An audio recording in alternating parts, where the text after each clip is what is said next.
Welcome to Horror in a Hurry. Short stories from listeners and past guests that are 20 minutes or less. This short is about a possession, about unfinished business, and maybe a final message.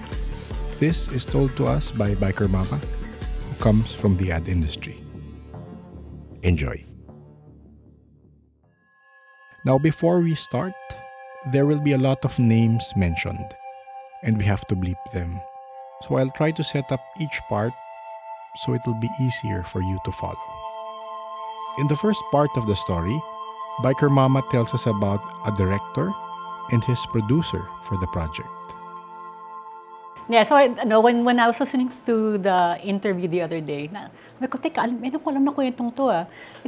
But this was back in the 80s. Literally, I think before I actually started. So I first heard about this story in the 90s, this happened in the mid-80s.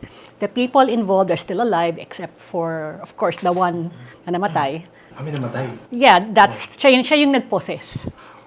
So, I'm not sure if you've ever heard this name. But before, back in the 80s, there was a production house called... And there were two brothers, one of which was the director. So, he was doing a series of ads. Hindi ko maalala which brand it was. And the producer was... And back then, medyo psychic powerhouse ang production team ng...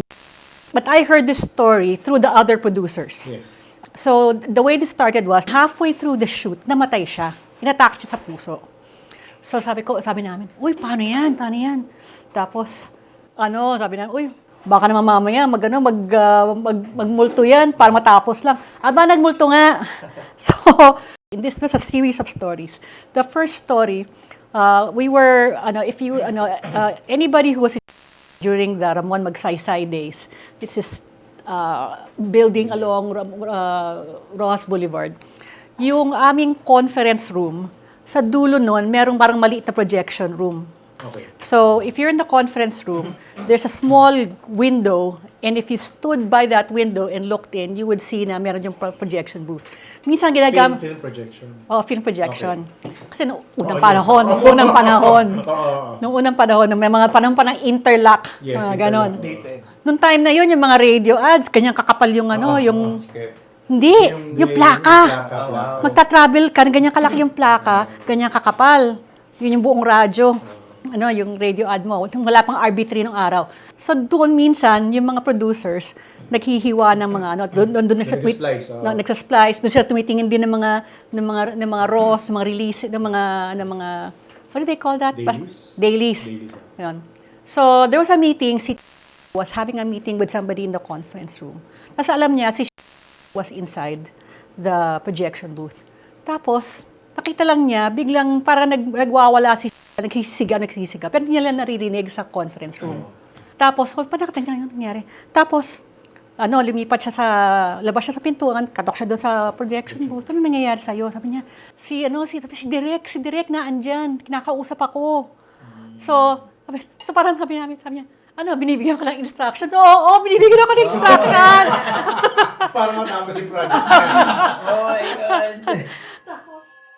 So for this next part of the story, we are at the actual day of the shoot, where they try to continue the project that was postponed due to the death.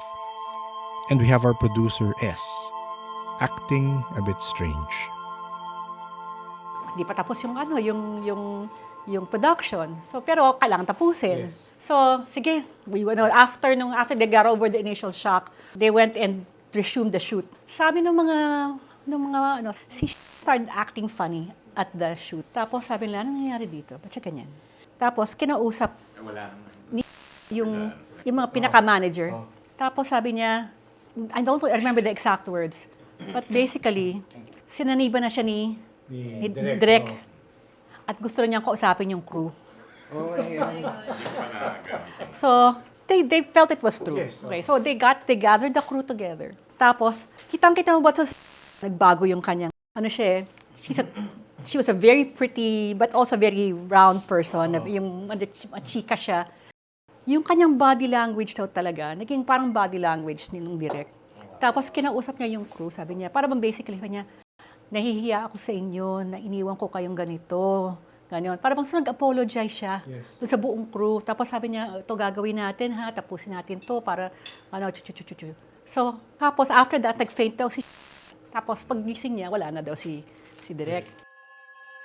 So now, we introduce a new character, Kay, the girlfriend of the director who passed, and her boss, L, who was a known psychic as well.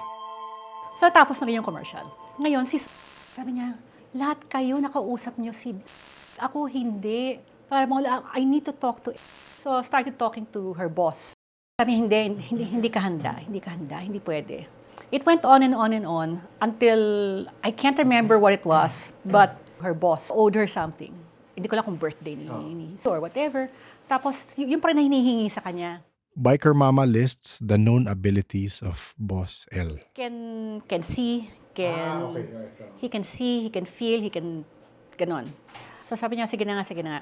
So they were, I think, in Unitel. Do you remember Unitel? Yes. Okay. And in one of the rooms, si Lee at saka si went inside. Bigla na lang nagsisigaw si Tapos lumabas siya, nagtabakbang palabas. Tapos si humabol sa kanya. Tapos sabi ni sa akin, sabi niya. And this new character is M, a first-hand witness to the scene and a friend of Biker Mama. Doon daw siya talagang paniwala siya na talagang totoo yung pagkasanib. Sabi ko, bakit? Bakit mo naman naisip yun? Baka naman may sinabi lang sa kanya. Tapos sabi niya, hindi, kasi nakita ko. Ayaw niya explain sa akin ano yung nakita niya.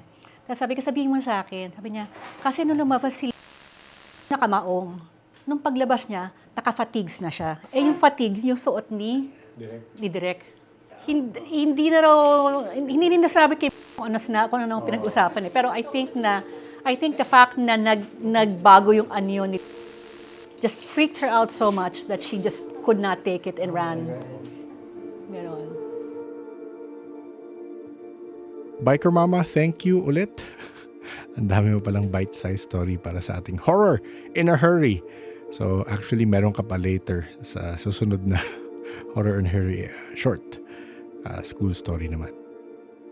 Actually, in a way, I can relate to what happened sa industry kasi, nung time ko, pag may deadline ka, may deadline. Kung hindi ka matutulog para matapos, hindi ka matutulog. So baka yun rin ang attitude ni Direk. Di ko alam kung magagawa ko yung ginawa niya o yung nangyari. Pero ayun lang, nakaka-relate lang ako. Anyway, if this is the first time you're listening to the podcast, the Paranormal Podcast is a collection of stories from first-hand experiencers of the paranormal. For this episode in particular, we have second-hand stories from Biker Mama. Normally, we have 1-hour episodes, but for October, for Spooky Month, is spooky, sabi nga ni Kuya Chico, I'll be sharing a few short stories from our past guests and emails from listeners. Regular episodes come out every Thursday, 1:37 p.m. sa YouTube, and 5 days after, Tuesday, 7 p.m. on Spotify. If you enjoy these type of stories, you might want to subscribe to the podcast. You'll find us on YouTube, Spotify, Facebook, Twitter, X, Apple Podcast, TikTok. If you have short, scary stories you want to share, pwede rin yan. Just email me at paranormalsph@gmail.com. Sa mga pupunta sa October 25, see you there. Kung may questions kayo paano mag-join, yun nga. You can message me at paranormalsph@gmail.com. Pwede message sa Facebook, pwede nyo ako message sa Discord. Ayun, kayo na bahala. So, the Paranormal Podcast is engineered and produced by F90 Productions. Thank you, everyone. Please stay safe.